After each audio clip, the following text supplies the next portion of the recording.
You're listening to Heritage Radio Network.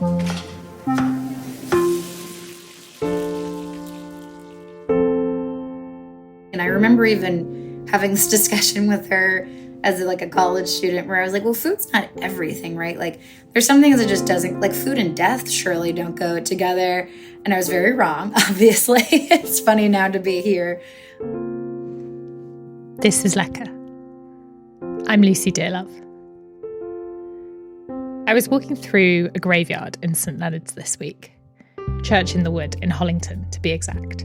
Approximately 100 metres from where my favourite wild garlic spot lies. I would never gatekeep. Anyway, having had the conversation with Rosie Grant that you're about to hear, I started paying close attention to the headstones around me. It's mid-November, and the churchyard is almost entirely blanketed with russet oak leaves, covering paths and plots. Like most graveyards I've ever been to in this country, there's a general air of austerity, broken only by a rare flash of colour in the odd floral display. Stones bear names and dates, and not much else, though the line taken suddenly from us, referring to someone my age when he died, catches my breath in my throat. It got me thinking about our cultural traditions relating to death, and if we, or our family, do choose to set in stone, literally, our legacy, what are the words that can sum up our lives? As you'll hear, Rosie Grant's life has long been entwined with cemeteries. My parents are both ghost tour guides, like historic ghost tour guides in Alexandria, Virginia. I think growing up, we just loved going to cemeteries. We went on plenty of tours. We didn't fly to a lot of places to travel as kids. We would go to cities nearby and we would always take the ghost tour. And when I was in high school, I would actually walk through a cemetery to do a shortcut from my house to the high school. And so I always found them very peaceful places and very beautiful. And they were just very contemplative and lovely. And the one that I walked through from my high school, I had neighbors buried there and names that I was familiar with. Now, in a way, Rosie has taken up the family tradition, although with a different form of afterlife custodianship. I was doing a library science degree at the University of Maryland, my MLIS, and I had to do an internship at a library or an archive. And this is in 2021, so most places were temporarily closed because of the pandemic, or at least not bringing in new people, so a lot of internships were paused. But unfortunately, cemeteries were busier than ever, and so I interned in the archives of Congressional Cemetery in Washington, D.C., and basically as a cemetery archives intern, it was a lot of just documenting gravestones, geolocating them, and creating these little mini tours for some of the more famous residents who were buried there and had, these very illustrious lives and interconnected in different places around Washington, D.C. And so that was kind of my intro to the death industry, how all of that worked. As part of the course, Rosie took a module where they sort of looked at how social media could be an archival tool. She'll explain a bit more about that. And little did she know, but her life was about to change forever.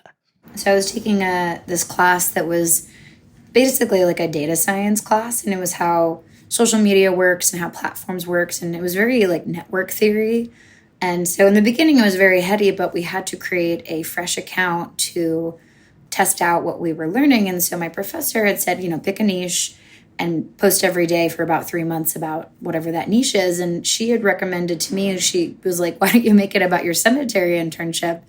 And I was like, is there an audience for that? And she's like, there's an audience for everything. And she was very right. Rosie's account, Ghostly Archive, now has over 200,000 followers on both TikTok and Instagram. There's a huge audience of cemetery lovers online, huge Facebook groups dedicated to cemetery enthusiasts, people who love the art. There's all of these, you can find cemeteries of Mississippi or cemeteries of London or different types of cemeteries. And so it was very eye-opening to me of how all of these groups are just so in love. And most of it is people who care about history and preservation and a lot of gravestone cleaners. And so I got added eventually to this cohort of cemetery TikTokers, which is funny that there's a whole group of us most of them gravestone cleaners. The biggest of us are gravestone cleaners.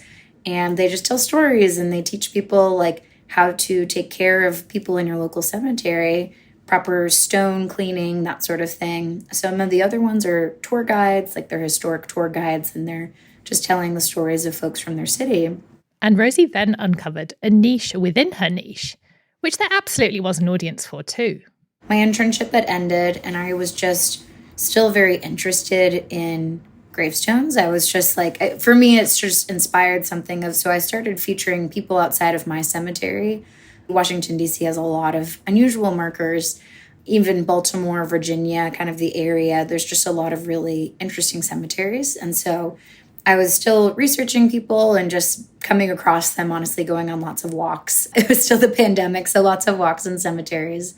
And I learned about the first gravestone recipe, which is a woman named Naomi Odessa Miller Dawson, buried in Greenwood Cemetery in Brooklyn, New York. And she has just this beautiful headstone. It looks like an open cookbook on a pedestal, like as if you would go into your kitchen and just read it off. And it's the ingredients for her spritz cookie recipe. And I saw it online on this website called Atlas Obscura, which is a really wonderful source for just off the beaten path things. They're well researched. Lots of good gravestone and cemetery stories are on it. And so when, I saw hers online, I was like, oh, I wonder what these cookies taste like. They're on a gravestone.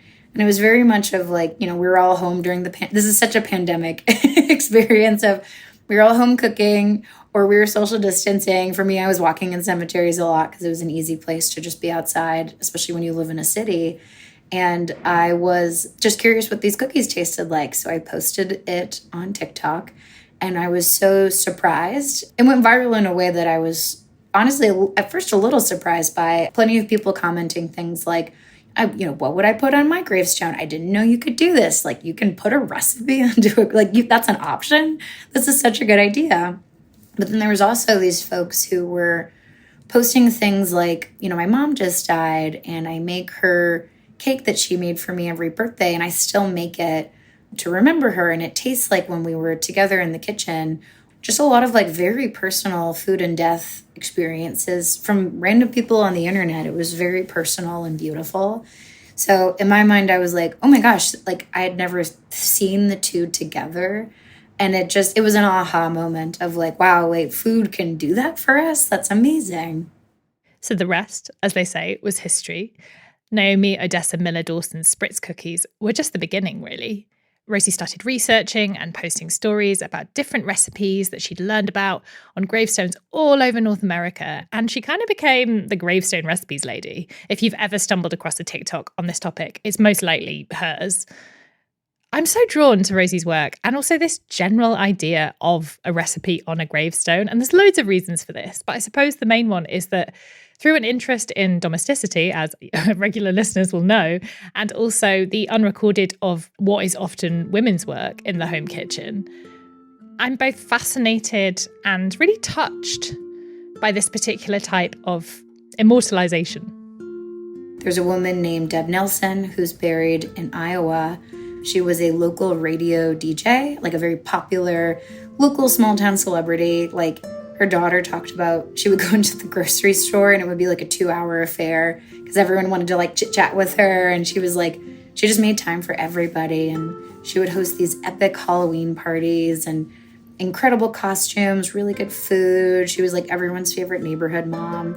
And she would make this cheese dip every Christmas and give it out to people as gifts with a sleeve of crackers. And you had to return your jar by the next year, so you would be re-gifted with the new jars. And if you didn't return your jar, you might not get the cheese dip. So it was a fun trade-off. And she was always very secretive about the recipe, never gave it out in life. And folks would ask for it, and people in her community would be like, we want to have your cheese dip more often. And then Christmas time, like, can you give it to us? And she's like, you can have it basically at my funeral. Or it's a very like that joke of like, have it over my dead body sort of thing. But then when she passed away, her family was trying to think of like, how do we represent our mom, this like huge, larger than life person? Everyone loved her so much. And they decided to put her cheese dip recipe a little bit because they were like, well, this is kind of what mom was always saying to us. And it's a cold cheese dip that you would take crackers, Clubhouse crackers, and dip it in. And it's really good. As you might have guessed, simply from the level of detail in the story she just told, Rosie's involvement in the gravestone recipes didn't end with simply reading about them and posting about them. Oh no. For each recipe she learned about, she would make the dish herself, and then she would actually visit the gravestone, taking some of the food she'd made to eat in tribute to the person. And that's how the book came about. 40 of the recipes Rosie found have just been published as To Die For, a cookbook of gravestone recipes. And a really important part of the process of the writing of the book was to include the story of the person themselves. And this involved Rosie having extensive conversations and visits with the family to understand and to be able to painstakingly retell the intimate detail and intricate minutiae of these people's lives. Yeah, I mean, that was definitely the most labor intensive, but easily the most rewarding. I mean, I think that really was the book, more than just obviously documenting the recipes. And I think when I first met, in the beginning, this all came out so, I guess, organically and randomly. I made Naomi's cookies. I was researching more about her just because I was like, how would you decide to do something like this? And I learned about a woman named Kay who had a fudge recipe in Iowa, a woman named Maxine who had Christmas cookies, and it just there kept being more of them. And when I was at about 20 recipes, no, maybe 15 at this point, so still pretty early on. And most of these I found on the internet. They'd been featured in local news, blog posts, social media, just different all over the place. And it was around then that I met with Naomi's family. Her son Richard and granddaughter Naila came up to New York, and we all met there. We made our cookies together. And Richard was talking about all of these stories of waiting in the kitchen as a kid for the cookies to come out and tasting them. Just really funny tidbits about his mother. And it felt the recipe is just the surface level. It's a great recipe. It's a really good cookie, but there's so many more. There's such a depth to it that's very human that I could relate to.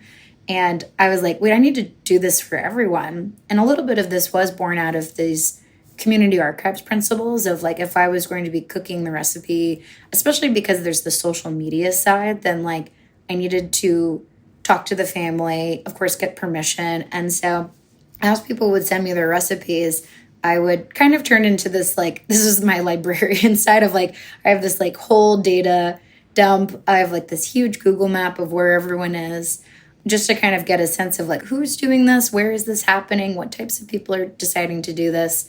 And then reaching out to the families, of course, for permission to be could they include them in this? And then eventually that turned into oral histories. I had maybe 80 to 100 interviews with family members and friends of the person, and, creating a transcript. And this is very the boring librarian side where I was I need to get all the information, comb through it, write the story, and then send it back to each of the families. And in the stories of each person were so beautiful of they were these community centers. They were just doing the labor of love. And I remember hearing someone saying, we can celebrate these external accomplishments, a big job, or you're famous, or any of these other things. But then on the flip side, there's these people who were they were very famous in their local town or community, and they hosted all the holidays. They were the ones who made your birthday really special. And there's a true labor to it, and they were very missed. Pretty much everyone has said after they passed away, they're well, who's going to make my birthday special? Because they did a really good job of that. And I think while I was doing all of this, I was extra reflective. Both of my grandmothers passed away during COVID, and they were huge matriarchs. They were very influential in my life. I lived with them. I lived with one of them for one time, and the other one was very encouraging for me to go to college, be an English major, study what I wanted to study. And so I think the loss of both of them, while talking to the families of how do I remember someone? And I really want, I want them with me. I want the memories preserved. And that's done so fully through food. And it doesn't have to be, none of them were fancy cooks. This wasn't, one of my grandmothers was actually she loved a Julia Child, more ingredients, more seafoody. But the other one who I very much love her food was box cake, potatoes, meat. She was an Irish immigrant in the US. And it was just like very simple food that when I eat it, I remember her. And so it very much like seeing how all of these families decided to use food to commemorate their person and just share their legacy. It really wrapped it all together for me. Yeah, I think I was really struck by kind of what you were talking about there, that these things that history doesn't normally document or celebrate, but it's these details that kind of make a life real and meaningful. And it felt so beautiful to read those about these people that I've never met and that I never will meet, but their stories are still worthy of, being put in a book, I guess.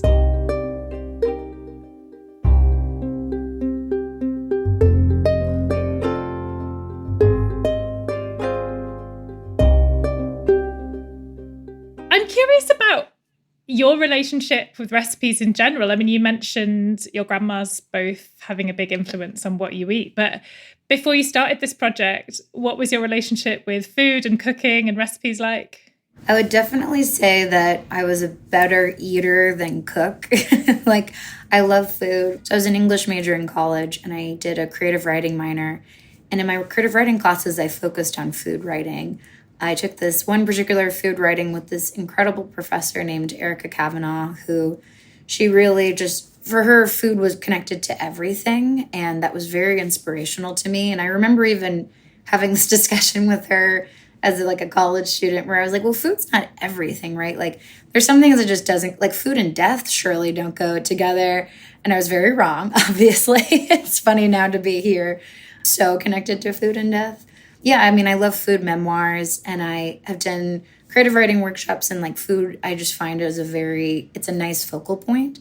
And so that was really, it transitioned so seamlessly when starting to do this, in the sense of how we use food to remember a person who came before us. And I'm coming up in American Western traditions where food and taboo and cemeteries are these do not connect. But there are plenty of other places. I mean, I live in Los Angeles now where Dia de los Muertos is very connected to food and family and going to the cemetery and creating these altars, and plenty of other traditions and cultures of food and death being a lot more melded together. And so I think that's been really lovely. I've also started taking more cemetery history classes, and the first American parks, American public parks, were cemeteries, and people would go to them on the weekends, and they were called rural cemeteries. And, of course, we began first with churchyards and these very small burial spaces connected to them around different cities and spaces. And then as cities grew, they needed a place for people to put the dead. It was a sanitary thing. But then they tried to make it a little bit of a well-marketing thing of come out here, we have beautiful spaces, it's luscious greenery, you can visit your deceased relative, but you can also picnic here and just spend the whole day wandering around the cemetery. Greenwood, where Naomi is buried, was one of those places. It was a traditional space welcoming people from outside of the city. And so it's very funny now to be here, and we're back in the stage of oh, you can't bring food into a cemetery. And of course, there are very good cemetery guidelines of don't leave food, clean up after everything. We don't want animals to harm the gravestone or anything. But of just going and having a bite of something and thinking about a person, it's part of an older tradition. I was so glad Rosie brought this up, because reading the book had got me thinking about my own cultural traditions around death and food.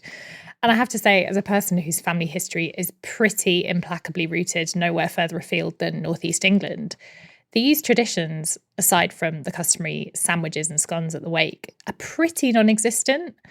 I did rifle through the pages of my old favourite tome, the Encyclopedia of Superstitions, in search of practices around death and food, and found things like throwing out all fresh food in the house the day someone dies, along with stopping the clocks, and also taking a portion of the food served at the funeral to the grave so that the deceased can join in the feast. I really like the idea of the latter. It's kind of similar to what Rosie was talking about before, but I've never done any of this personally or heard anyone talking about doing them. I realised while doing some research before the interview that I couldn't find a single example of a recipe on a gravestone in the UK. Interesting, no? But then, walking around the cemetery in St Leonard's, meant that this actually didn't seem that surprising. We don't really go in for interesting grave inscriptions, just pure solemnity all the way. I wondered whether Rosie had encountered any examples of gravestone recipes outside of North America. I mean, at this point, one of the reasons why I love doing different interviews is that I get the sample, or even just like colloquially hear from people of like Australia, China, Brazil, Peru, like just pinpoints of people from all over the world. And generally that is what I hear is like, I've never heard of this before elsewhere. I'm very lucky that my husband was a computer science person, so he helped me set up some like search terms, and we have algorithms, and I'm now just like a crazy person on the data of gravestone recipes.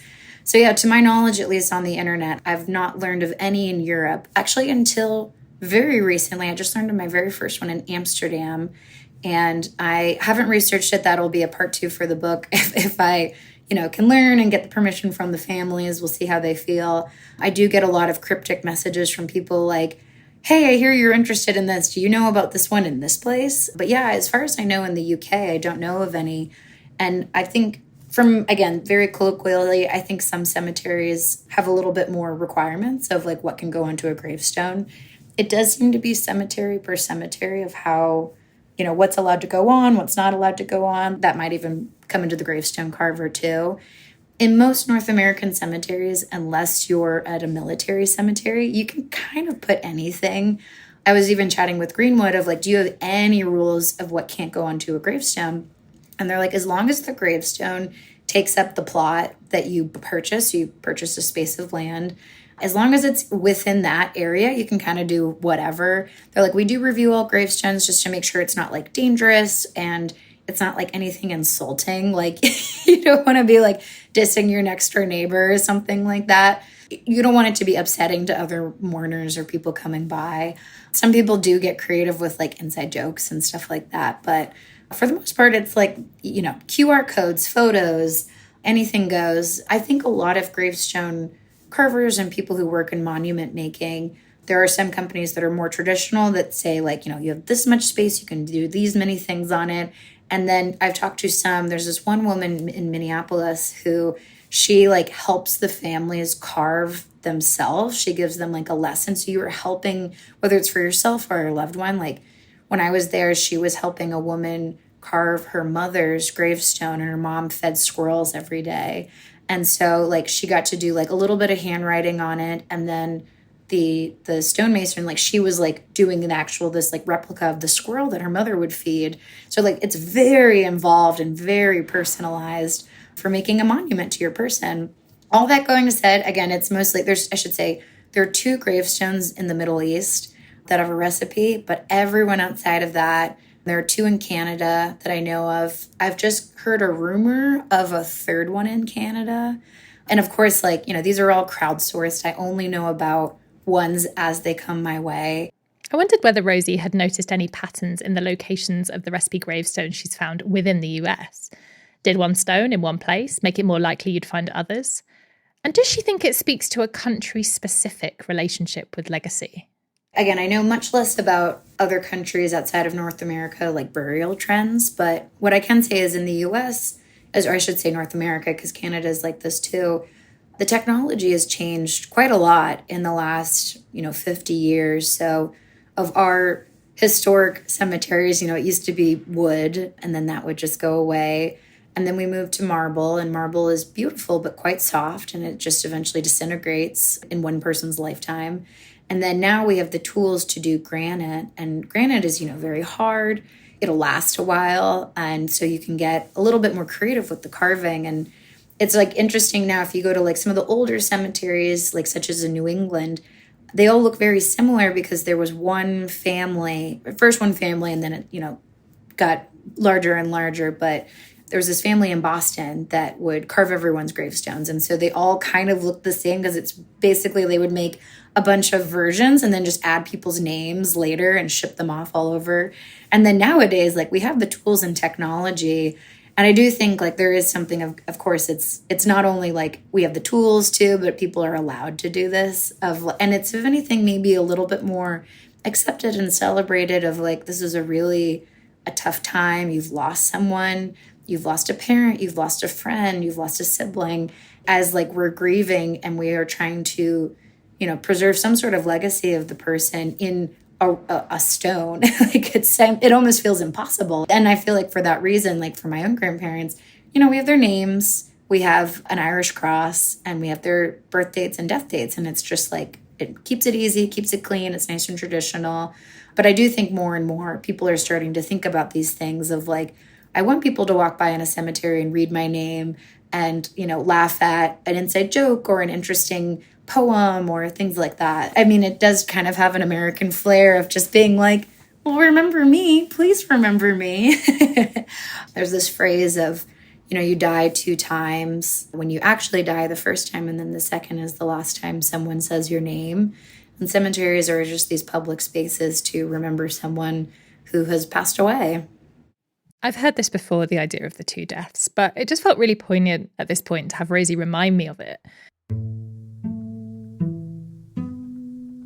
But the recipes on the gravestones are notable for other reasons too. If you read the actual original recipes that on the photos that Rosie posts online or includes in her book, they're not written like the recipes in a professional cookbook. Why would they be? That's not how we document our own recipes in our kitchen notebooks, in our messages to friends, in scraps of paper on the fridge, or even in community cookbooks. In the book, Rosie depicts them as they exist on the stones, and she also provides a longer text version with kind of more developed instructions. So I love community cookbooks, and that became a thing that I started collecting while I was traveling to visit each person and document their stones, because a lot of them are featured in different community cookbooks. The cover actually was also inspired by old vintage and community cookbooks, which was, I just find they're so beautiful and they're so rare. Like if you can get access to community cookbooks at such a time and place of different areas, and the language that gets used or the shorthand that gets used, pretty much every gravestone as I was cooking it, because the first time I would cook it, I would follow exactly what I was seeing. And most of these recipes, like spritz cookies, I had never heard of spritz cookies.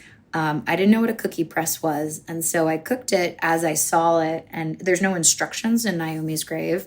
So I made it like sugar cookies. And, the dough was great. It was still like a lovely cookie, but it's not her cookie. So, of course, learning about spritz cookies, I now own 4 cookie presses. And I learned that she liked the tree shape. And so the main process was, of course, like making it, sending photos to the family. And in some cases, I cooked with the family. So that was the best case scenario.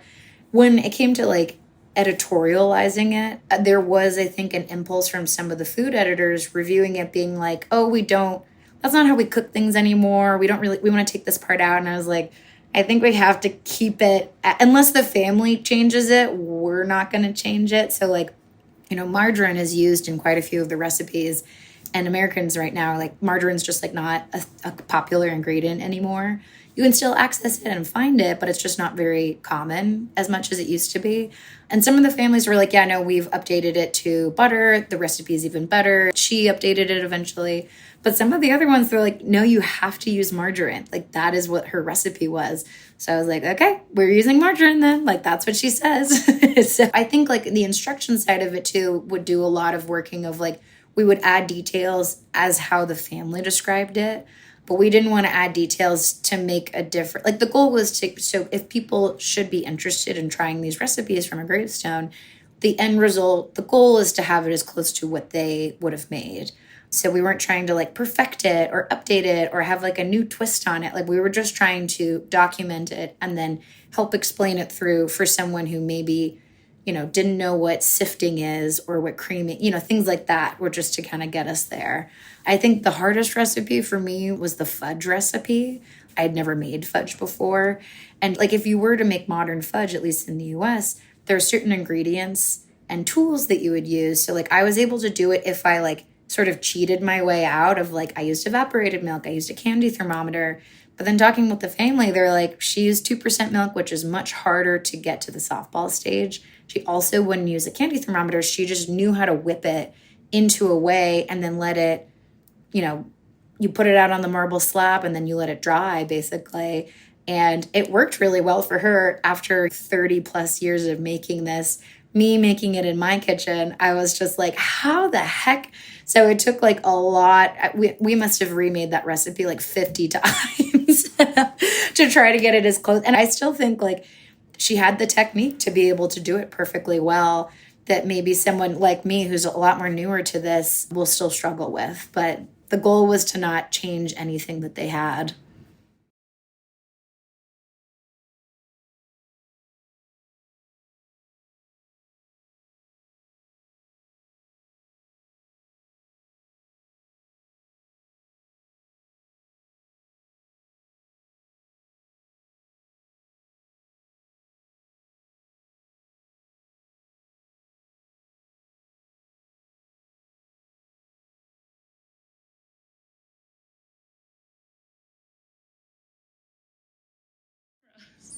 Totally. I mean, cooking is there's the chemistry side, there's the communal side. And I think, I mean, the sort of driving ethos of this project was as a community archive of like, I mean, I love food, but I'm not a chef. I'm not a professional baker. I'm sure this project was meant to document these and share the stories and kind of these legacies of each person. And that's why I started out the book after the introduction of like, why am I doing this? What are some cemetery terms? But then it is to document your own recipes in your own personal archive of like, what ingredients do you use and why do you use them? Like, why do you eat what you eat? Did you inherit these things? Is it because it's what's available to you? If I were talking to people who were like, oh, I wish you had more recipes or I wish you had a bigger variety of like, it's a gravestone archive. Like it is what it is that's on there. If you want to Google a recipe, you can get a fantastic chocolate chip recipe. Like we have the internet. We can get recipes. I got one message from a person like 3 days after the book came out and she was like, because there's 2 chocolate chip cookie recipes. I mean, even if every single recipe happened to be a chocolate chip cookie recipe and a variation, I would have made a gravestone recipe book with all chocolate chip cookie recipes. Like, I just think the whole thing is so interesting of like, that to me would be a whole other universe of them. I think what this meant to be is a little bit more deeper than that of like, what are your recipes? What did you grow up with? It doesn't have to be fancy, but like we each have that thing. It's a very personal thing of what we remember for ourselves and our families and our communities.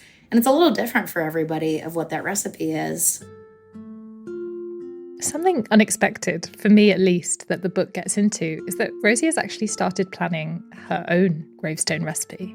So I recently just eloped with my husband and we're buying a plot at Congressional Cemetery. And a little bit is just for the education of it, of like, I'm in the space of like talking about cemeteries and death. And Congressional is a urban cemetery in Washington, D.C. It's very historic, and they are running out of space, like many other cemeteries around the country, especially in cities. And so I was like, well, I got to get my space beforehand. And they do pre-planning, meaning you could just be like buying a plot for the future for yourself at some point. So we are picking what location we want in the cemetery. Like, I have a few favorite folks in different areas. And I'm like, there's a guy who unfortunately died in the circus and the tiger that killed him got put onto his gravestone, which I find like insane. But I was like, do I want to be by the tiger guy? Do I want to be by the flowers? They have an apiary with some really good cemetery honey that you can like purchase that like supports the apiary itself. Do I want to be by the apiary? So we're narrowing down what location we want. We're both young and healthy. We're in our 30s. Hopefully we will not use this for a long time, but it's not like we're not going to die someday. So that was kind of part of our impetus for that. And then yes, it would, as far as the recipe currently right now, what I would do is a clam pasta or a clam linguine. I love homemaking my own pasta, and that's been a very fun thing since I moved to Los Angeles. I used Samin Nosrat's, her pasta dough recipe, which was so good. I didn't know if I could be like, check out Samin Nosrat's if I can fit that onto the gravestone, because I really like her pasta dough recipe. But like hand cutting the noodles, it's one of my favorite things to do for small dinner parties with like 2 other friends, 2 to 3 other people. We have to hand cut our noodles together. And then, you boil them for just a couple of minutes after letting them dry. And as far as the actual sauce, like I love clam-based dishes. Clam dishes were my favorite as a kid. I find it a very nostalgic food. My dad would cook with clams. I just love the like brininess, and like honestly, you can do fresh clams. I'll even be crazy and do it with like canned clams, like in a pinch. I love it either way. No one's asking me for food advice. I just love it. And my husband's from Maine and loves also seafood-based dishes, and it's one of these foods that for me like really bridges of like when I was a kid to adulthood, where like I'm hosting my own friends and family at my house, and this is something I like to serve them. And a lot of it is like the preparation with guests there. So you're having a glass of wine, like we're all smelling and everyone's like cranking out the noodles, and you have butter, you have white wine sauce, and that's cooking with the clams. You serve it with parsley, maybe some Parmesan cheese, and it's just delightful. I find it a very like pretty simple to make, like it'll fit onto the gravestone. That was another thing too of like some recipes that I was like, oh, I love making this, but I don't think it'll fit onto an epitaph. And so I think that's the one that I'm picking in the end. I loved hearing Rosie talk so animatedly about her favourite dish. Really allowed me to picture her at the table with friends, the hand rolling the spaghetti, savouring the clam sauce that her dad had made. It's a reminder that a few words on a page or a stone can build an entire world in terms of the food that we eat and love. I mentioned that this section in the book had really made me think about what recipe I would put on my gravestone. Of course, Rosie asked me what it might be, and I obviously immediately panicked. Oh my gosh, I honestly don't know. I mean, it is tempting to do a baked good because I think there is something about, making them to bring for people.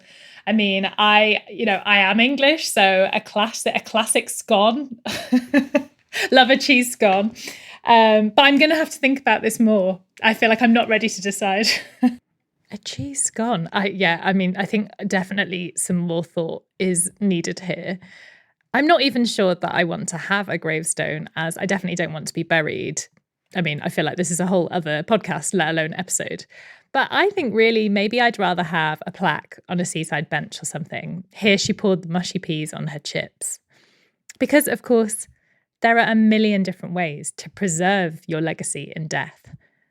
And I think we should end on one of my favourite examples, a story Rosie tells in the book, alongside explaining that the restaurant critic Jonathan Gould's gravestone inscription reads tacos forever. Julia Child is one of my favorite burials, and she was cremated and her cremains were put in mixed with cement, and she's buried in an underwater cemetery off the coast of Florida. It's about a mile off, and you have to go scuba diving to go visit her. So I would love to get my scuba certification someday and visit Julia Child's underwater, like literally like the whole cemetery is underwater. It's called the Neptune Memorial Reef. And this idea is that like this cement that's building, coral can build around it, fish can live in it, and it's meant to be a little bit more environmentally friendly. But she still has a memorial plaque to her saying Julia Child, fat gives things flavor. And I am obsessed with that one.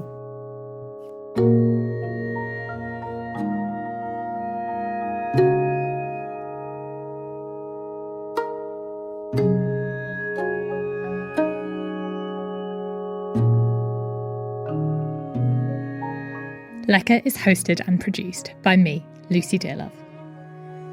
Thanks to Rosie Grant for being the guest on this episode. To Die For, a cookbook of gravestone recipes, is out now. And you can watch the videos where Rosie cooks these recipes and visits the stones on whatever your favourite social media platform is. She's at Ghostly Archive. Lecker is a part of Heritage Radio Network. You can find out more about the network and listen to other partner shows on their website. The music in this episode is by Blue Dot Sessions. Lecker is an independent podcast, which is generously supported by listeners. If you enjoy what you hear and you're in a position to do so, you can sign up as a paid subscriber to support the work that Lecker does on Substack, Patreon, and Apple Podcasts. The links to those are in the show notes. Thanks, as always, to any paid subscribers listening here. You're my heroes. Thank you for your support. And thanks to all of you for listening. I'll be back very soon.